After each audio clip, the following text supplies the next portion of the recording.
How's it going, everyone? Welcome back to another video on Coaster Extra.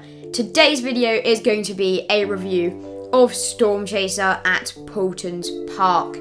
Now we're going to get straight into it, starting with my review of the layout. So we start by going up a lift hill, which is 64 feet tall. Then you go round a first little curved drop. Now this actually gives you some great views, and it also starts to get you spinning, yes, because this ride is a spinning coaster. It's manufactured by Mack Rides, and yeah, it's their spinning coaster model, so the trains do actually spin around on the track freely, which is a really nice little touch, especially for a ride themed to tornadoes. Now, after this first little curved drop, which as I said gives you some great views, you go into a little hill which takes you into the main drop of the ride. Now this main drop is good fun, but it's not too intense. However, the next part of this ride gets very intense. So you go into a steep curve, which is quite intense, but not the most intense element on this ride, and it does actually give you a great spin. And yeah, this curve is pretty steep. It definitely gets close to being vertical, which is pretty fun. Then you go into, in my opinion, the most intense element of the ride, the helix. This takes you right down to the base of this ride. It is very intense. It has lots and lots of positive G-force, and as you're going around this helix, you have so much stuff whooshing over your head. You know, there's so many supports that were from the track above you that you're just going under, and it feels like you're about to hit every single one of them. It's really good fun, this part. I really do enjoy this first helix. Then you go into some switchback turns, which are pretty intense, but again, not as intense as that helix. They also do give you quite a good spin. And then you go into the final two curves, which are fun. Again, not too intense, but they do give you a really nice spin. Now, I just want to mention that this layout, it really does warm up throughout the day. When you ride this at the very start of the day, like the first ride of the day, it's going fast and it's a good fun ride, but when you ride it later in the day after it's been going around for a while, the wheels have all warmed up and it's going like really quickly. It gets so much more intense throughout the day, and in my opinion, a lot more fun throughout the day as it warms up. Now, the ride has a lot more to just the layout, and the layout is just part of it. So it's got lots of theming as well. That's a big element of this ride. A big element of Storm Chaser is the theming.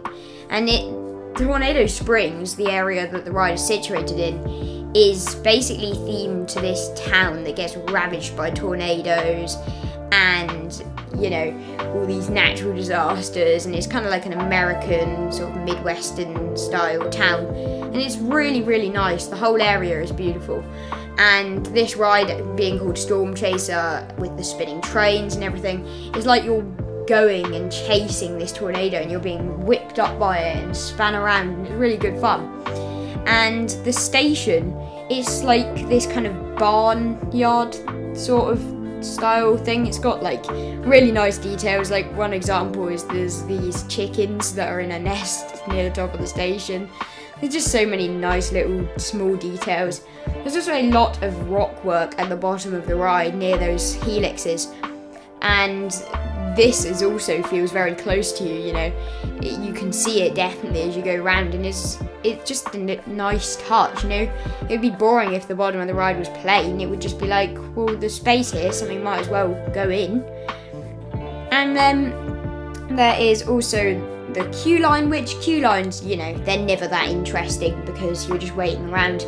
This ride never has massive queues, but the queue line is very nice. It is mostly indoors under Buffalo Falls, which is like a dinghy slide, and the lighting is like flickery and warm, like it's kind of candles and lanterns, and there's lots of cool Wild West and American theming just everywhere you look. There's something that you can look at. And also the trains on this ride look absolutely stunning. I love these trains. They're circular because they're the spinning coaster trains, and it just really fits the area very well. Like the theming on the side of the trains is just so many little cool details. Like every time you go back and you just spot something new that you haven't seen before, because there's just so many little details. And that's what I love about, well, Tornado Springs and just the ride in general. It's a really nice area of the park, and this ride just ties it all together. It's the main attraction of Tornado Springs, and I think it's definitely the best coaster and best ride at the park, Paultons Park, of course. It is just a really, really good ride. It's a decently long layout. It's just the perfect length. The queues are never that long. It's really well themed. It's got a fun and intense layout, and I really do enjoy this ride. And if you do go to Paultons Park at any point, I highly recommend that you check out Storm Chaser and Tornado Springs in general, because it is an amazing area and it has some amazing rides. So that is going to be it for this review. Thank you so much for watching. If you did enjoy the video, please remember to leave a like and consider subscribing if you never want to miss another roller coaster related video. Also join my Discord server if you want to chat to some people about these rides or anything really. And thank you so much for watching again. Have a great rest of your day, everyone, and goodbye.